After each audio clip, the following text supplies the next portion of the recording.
이재명 대통령이 국무회의에서 올해가 국민소득 5만 불이라는 대체불가 대한민국으로 도약하는 원년이 될 수 있도록 힘을 모아달라고 당부했습니다.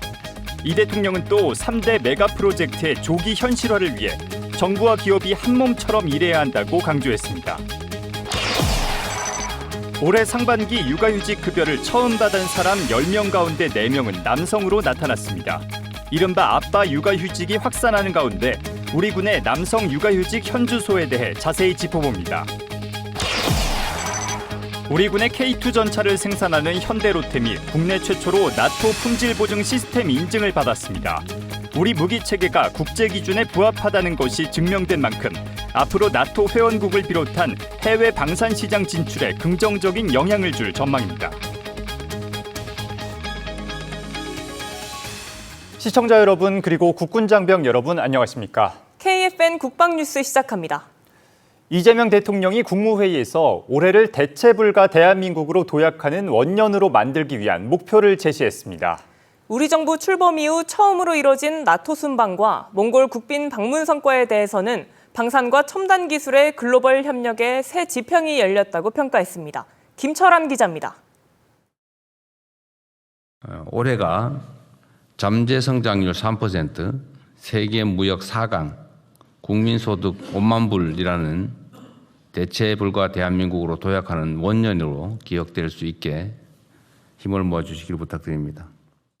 이재명 대통령은 14일 국무회의 모두 발언에서 이 같은 정부의 경제 목표를 제시하고 올 하반기에 경제 대전환을 가속해야 한다고 강조했습니다. 특히 이 대통령은 경제 대전환의 핵심인 3대 메가 프로젝트의 조기 현실화를 위해 중앙정부와 지방정부 그리고 기업이 한몸처럼 열심히 뛰어야 한다고 덧붙였습니다.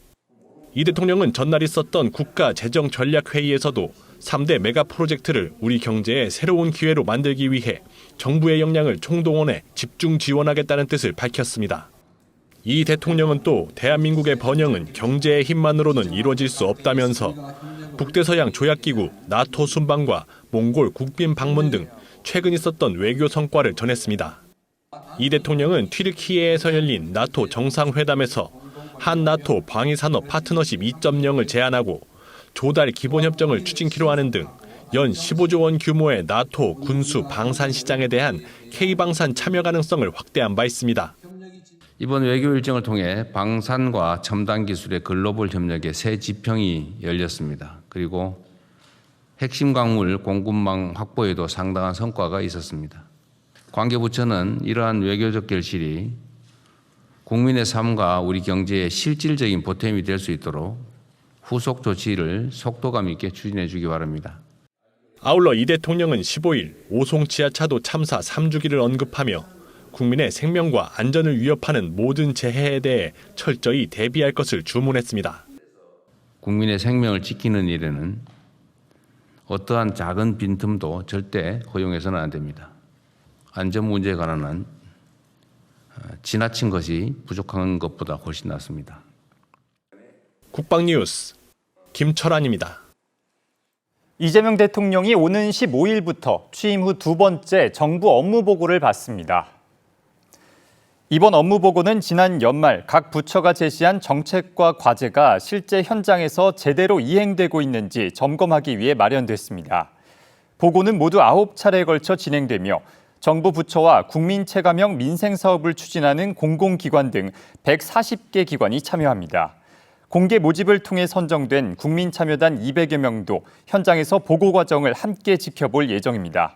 첫날 재정경제부와 금융위원회 등 경제 분야를 시작으로 16일엔 과학기술정보통신부와 국토교통부, 보건복지부 등의 순으로 보고하며 국방부를 포함한 다른 부처는 8월 초 업무 보고에 나설 예정입니다. 올해 상반기 육아휴직 급여를 처음 받은 사람 10명 가운데 4명은 남성으로 나타났습니다. 그렇다면 준사군 체제를 준비하고 있는 우리 군의 모습은 어떨까요? 우리 군의 남성 육아휴직의 현 주소를 4가지 방면으로 알아봤습니다. 김효진 기자입니다. 가장 먼저 최근 3년간 증가율을 비교해봤습니다. 우리 남성 군인의 육아휴직은 매년 30% 안팎의 견고한 성장세를 보였습니다. 경기 여건이나 제도에 따라 마이너스 성장과 폭발적 급증을 오가며 변동폭이 컸던 일반 일터와 달리 우리 군은 흔들림 없는 궤적을 그렸습니다. 두 번째, 사용률 역시 3년 연속 꾸준히 우상향한 것으로 나타났습니다. 과거에 경직된 군 조직 문화가 점점 현대적으로 변화하고 있고 남군과 여군 모두 자유롭게 육아휴직을 사용하는 분위기가 확산되고 있어서 그런 것 같습니다. 육아휴직 절차나 제도 등이 비슷한 일반 공무원과 비교하면 군의 수치는 더욱 도드라집니다. 2024년 일반 남성 공무원의 육아휴직 증가율은 14.9%를 기록한 반면 남성 군인의 증가율은 2배 이상 높은 28.8%로 집계됐습니다. 마지막 네 번째는 군 내부의 신분별 사용 현황입니다. 장교의 육아휴직 사용률은 20.4%를 기록했으며 부사관은 35.2%로 나타났습니다. 계급과 신분에 관계없이 제도를 사용하는 문화가 현장에 자리를 잡아가고 있는 겁니다. 이 같은 남성 군인의 육아휴직 수치 증가는 군의 특수성을 고려해 마련된 일가정 양립 제도에 따른 결과로 풀이됩니다. 지난 2023년 새 쌍둥이를 출산해 4자녀의 아빠가 되며 국방뉴스에 출연했던 김경훈 소령의 사례가 대표적입니다. 그때 이후부터 지금까지 육아휴직을 쓰고 있고 당시에도 부대원들의 응원 속에서 휴직을 편안하게 쓸 수 있는 상황이었고 덕분에 아이들과 좋은 시간을 보내고 있습니다. 제도적 보완도 지속되고 있습니다. 국방부는 지난 2일 이두희 차관 주재로 제19회 양성평등위원회를 개최하고 현장의 사용 여건과 공감대를 한층 더 높이겠다고 밝혔습니다. 군 양성평등 정책이 더욱더 발전될 것으로 기대를 합니다. 국방 분야의 양성평등 정책과 또 남성의 육아휴직 문제 그리고 임신 여군의 모성보호 방안 등을 구체적으로 설명을 드리고 위원님들의 고견을 청취하는 자리를 갖도록 하겠습니다. 가정이 편안해야 더욱 강한 안보가 완성된다는 믿음 아래 우리 군의 1터와 3터가 가장 건강한 선순환을 이어가고 있습니다. 국방뉴스 김효진입니다. 제헌절을 앞두고 육군 11기동사단이 장병들을 대상으로 민주주의와 헌법을 수호하는 육군 교육을 실시했습니다. 장병들은 헌법의 가치와 군인의 사명을 되새기며 민주주의 수호 의지를 다졌습니다. 이민형 기자입니다. 국가를 지키는 군인의 사명은 헌법에서 시작됩니다. 육군 11기동사단이 사단 장병들을 대상으로 민주주의와 헌법을 수호하는 육군 교육을 진행했습니다. 이번 교육은 장병들의 국가관과 대적관, 군인 정신을 함양하고 무형적 대비태세를 강화하기 위한 후반기 집중 정신연력 교육의 하나로 마련됐습니다. 대한민국 헌법의 의미와 민주주의의 가치, 그리고 헌법을 수호하는 군인의 역할과 책임에 대한 내용이 주제로 다뤄졌습니다. 헌법은 대한민국의 자유와 민주주의를 담고 있는 가장 기본적인 약속이라고 생각합니다. 이번 교육을 통해 그 가치를 지키는 것이 군인의 중요한 사명이라는 점을 다시 한번 느꼈습니다. 교육에 참여한 장병들도 헌법이 부여한 군인의 책임을 실천으로 이어가겠다는 각오를 밝혔습니다. 저는 대한민국 군인으로서 민주주의와 헌법을 수호하기 위해 첫 번째로 정치적 중립을 지키고 두 번째로 군인으로서 나라를 지키겠다는 사명감을 가지고 군 생활을 이어나갈 것이며 세 번째로 군인으로서 바른 자세로 군법을 준수하고 상관인 정당한 명령에 복종할 것입니다. 부대는 앞으로도 역사와 전통교육, 안보문화 탐방 등 부대 특성에 맞춘 다양한 정신전력 교육을 이어가며 장병들의 올바른 국가관과 군인 정신을 함양해 나갈 계획입니다. 군인은 헌법이 부여한 국방의 책무를 수행하는 존재입니다. 제헌절을 앞둔 이번 교육은 헌법과 민주주의의 가치를 가슴에 새기고 군인으로서의 사명감을 다시 한번 되새기는 계기가 됐습니다. 국방뉴스 이민영입니다. 육군 6사단 장병들이 소아암 환자들에게 모발 기부를 하며 따뜻한 나눔을 실천했습니다. 김율리아 소령과 나희진 대위는 최근 어린암 환자를 위한 모발 기부 단체인 어머나 운동본부에 머리카락을 기부했습니다. 김 소령은 2014년부터 모발 기부를 이어왔으며 이번이 6번째 기부입니다. 특히 이번에는 김 소령의 딸 이나린 양도 함께 참여해 의미를 더했습니다. 김소령과 딸은 60cm, 나대위는 35cm의 머리카락을 기부하며 소아암 환자들에게 작은 희망을 전했습니다. 국방기술품질원이 현대로템에 나토 품질 보증 시스템 인증서를 최초로 수여했습니다. 이를 통해 K2 전차를 비롯한 K 방산무기가 나토 시장 진출에 원활해질 전망입니다. 안재현 기자의 보도입니다. K2 전차를 만드는 현대로템이 국내 최초로 나토 품질 보증 시스템 A캅 2110을 인증받았습니다. K2 전차를 비롯해 군함과 교량, 장애물 개척 등 계열 전차까지 나토가 지정한 품질 보증을 충족한 것입니다. A캅 2110은 나토 회원국 사이에서 방산물자 획득에 쓰이는 품질 보증 표준 규격입니다. 설계와 개발, 제조 등 단계별로 나토에서 정한 품질 요구사항이 명시돼 있어 나토 회원국과 파트너 국가 상대로 수출을 넓히려면 인증받아야 하는 규격인 겁니다. 특히 국내 방산 기업이 연 15조 규모로 예상되는 나토 공동조달 시장에 진출하는 데 제도적으로 도움이 될 전망입니다. 이는 우리 국내 방산 기업의 품질 경영 수준이 국제 기준에 부합한다는 것을 공식적으로 확인하는 것으로서 향후 나토 회원국을 비롯한 해외 방산 시장 진출에도 긍정적인 기반이 될 것으로 확신합니다. 현대로템은 이번 인증을 위해 수년간 노력해왔다고 밝혔습니다. 2024년 기프원의 나토 품질 보증 시스템 인증제도 시행 계획에 맞춰 체계적인 대응에 나섰고 33개에 달하는 항목을 만들고 바꾸면서 인증 획득에 성공한 것입니다. 이를 통해 K2 전차는 나토 권역 안에서 방산물자 입찰 자격 요건을 선제적으로 충족하고 경쟁에서도 우위를 가져갈 수 있게 된 겁니다. 나토 회원국을 포함한 해외 방산시장 진출 과정에서 현대로템의 품질 보증 시스템에 대한 신뢰도를 높이는 데 큰 도움이 될 것으로 기대됩니다. 기프원은 앞으로도 국제 수준의 품질 보증 체계 확산과 국내 방위산업 경쟁력 강화를 위해 지원을 지속한다는 방침이며 현대로템은 인증 품목을 넓혀 글로벌 시장 공략에 박차를 가한다는 계획입니다. 국방뉴스 안재현입니다. 지상 250m 상공에서 낙하산에 몸을 맡긴 육군 3사관학교 생도들이 있습니다. 임관을 앞둔 4학년 생도들은 3주간의 반복 훈련을 거쳐 공포를 통제하고 끝까지 임무를 수행하는 초급 장교의 자질을 길렀습니다. 박준혁 기자입니다. 드넓은 하늘 위로 공수강화 훈련용 계류기구가 떠오릅니다. 지상 250m에 도달하자 생도들이 하나둘 기구 밖으로 몸을 던집니다. 육군 3사관학교 62기 4학년 생도 387명이 특수전학교에서 공수 기본 교육을 받았습니다. 공수훈련은 적진이나 차량 접근이 어려운 지역에 공중으로 침투하기 위해 필요한 기본 강화 능력을 익히는 교육입니다. 3사관학교 생도들은 임관을 앞둔 4학년 하계군사훈련 기간에 지상 기초 동작부터 실제 강화까지 3주간 단계별 공수교육을 받습니다. 생도들은 낙하산 착용과 착지 동작을 익힌 후 모형탑에서 기체에서 뛰어내리는 이탈 동작과 공중에서의 자세를 숙달한 뒤 250m 기구 강화에 나섰습니다. 공수훈련은 높은 고도에서 강화에 대한 두려움을 극복하고 자신감을 형성하는 과정입니다.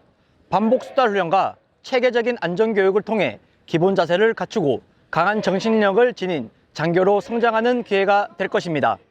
생도들이 높은 고도에서 느끼는 고도를 스스로 통제하고 배운 절차를 끝까지 수행하는 것이 훈련의 핵심입니다. 공수강화를 성공적으로 마치면서 큰 성취감과 함께 어떤 어려움도 극복할 수 있다는 자신감을 얻었고 미래 장교로 한 단계 더 성장하는 뜻깊은 경험이 됐습니다.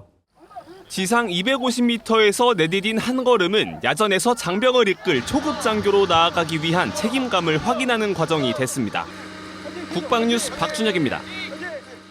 정부가 국민 누구나 무료로 사용할 수 있는 국산 인공지능 서비스 모두의 AI 프로젝트를 본격 추진합니다. 과학기술정보통신부는 다음 달 11일까지 사업 공모를 진행하며 민간 컨소시엄 2-3곳을 선정해 9월 베타 서비스를 시작한 뒤 연내 정식 출시를 목표로 한다고 13일 밝혔습니다. 서비스는 범용 AI 챗봇과 공공 서비스 안내 신청을 돕는 공공 AI 에이전트로 제공되며 국산 AI 모델을 50% 이상 활용하는 방식으로 추진됩니다.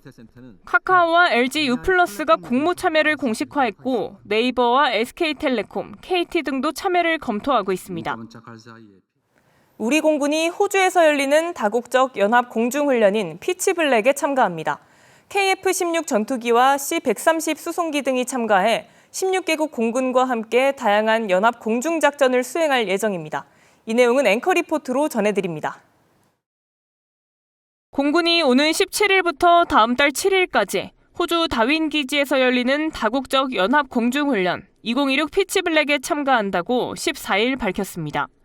피치블랙 훈련은 호주 왕립공군이 주관하는 다국적 연합공중훈련으로 1981년부터 영내 안보 증진과 우방국 간 연합작전 수행 능력 향상을 위해 실시되고 있습니다. 우리 공군은 2022년 KF-16 전투기로 처음 참가했으며 올해 세 번째 참가입니다. 올해 훈련엔 미국, 일본, 호주 공군의 F-35A를 비롯해 인도 공군의 라팔, 스페인, 독일 공군의 타이푼 등 16개국에서 110여 대 항공기가 참가합니다. 이와 함께 국산 기술로 개발된 FA-50과 같은 계열 항공기인 인도네시아 공군의 T-50I와 필리핀 공군의 FA-50PH도 함께합니다. 우리 공군은 20전투비행단과 38전투비행전대 소속 KF-16 전투기 6대와 장병 100여 명을 파견하고 KC-330 다목적 공중급유 수송기 3대와 C-130 수송기 3대가 전투기와 병력, 물자 전개를 지원하게 됩니다. KF-16 편대는 오는 15일 공군 서산기지를 이륙한 뒤 KC-330의 공중급유 지원을 받아 5,900여 킬로미터를 약 7시간 30분 동안 비행하며 중간 착륙 없이 현지로 전개할 예정입니다. 공군 전투기들은 이번 훈련에서 참가국 전력과 함께 항공차단과 방어 제공, 공중급유 등 다양한 연합 공중작전을 진행합니다.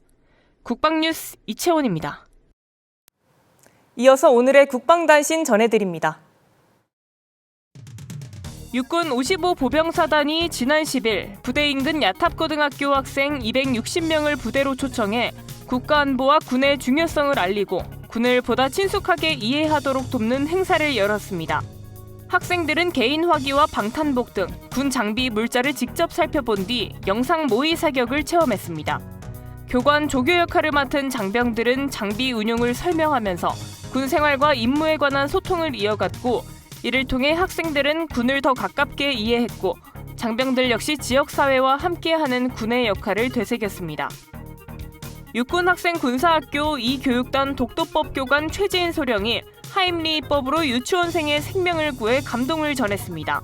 최근 아들과 함께 충북 청주시의 한 학원에서 수업을 기다리던 중 4세 아이가 사탕으로 기도가 막혀 호흡 곤란을 겪는 위급한 상황을 발견한 최 소령은 한치의 망설임 없이 하임리법을 시작했습니다. 최 소령의 빠르고 침착한 대처 덕분에 아이는 생명을 구할 수 있었고 최 소령은 앞으로도 국민에게 위험한 상황이 발생하면 머뭇거리지 않고 즉시 반응해 국민의 안전과 생명을 지키겠다고 말했습니다.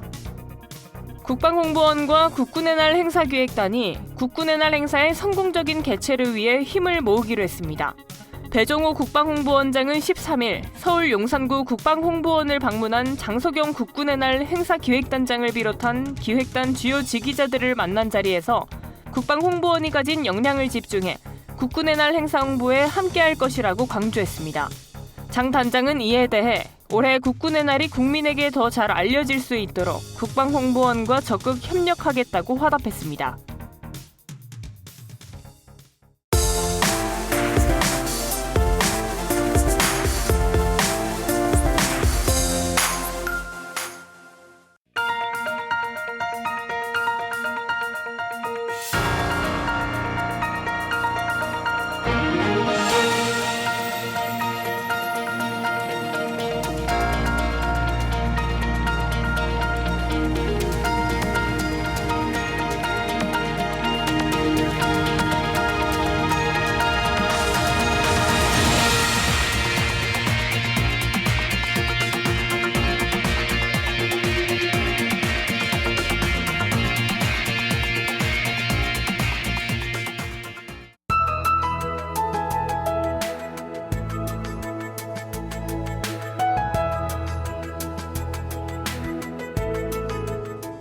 기상정보입니다. 계속해서 무더운 날씨가 이어지는 가운데 전국적으로 점차 흐려지며 밤부터는 비가 내리겠습니다. 자세한 날씨 알아보겠습니다. 내일 예보입니다. 14일 밤부터 이어진 비가 전국적으로 계속해서 내리겠으며 비가 내린 후에는 소나기를 동반한 흐린 날씨가 계속해서 이어지겠습니다. 내일 아침 최저기온은 서울 24도, 원주는 23도로 예상되며 한낮 최고기온은 서울 30도, 대구는 35도로 예상됩니다. 주간 기상 전망입니다. 수요일인 내일은 비가 그친 뒤 목요일과 금요일에는 대기 불안정으로 인해 곳곳에 강한 소나기가 쏟아지는 곳이 많겠습니다. 토요일 역시 하늘이 온통 흐린 가운데 갑작스러운 소나기의 가능성이 높겠고 일요일인 19일에는 기압골의 영향으로 전국에 다시 비가 내리겠습니다. 이상 공군 기상단 제공 기상정보였습니다. 네, 이것으로 KFN 국방뉴스를 마칩니다. 시청해주신 여러분 고맙습니다.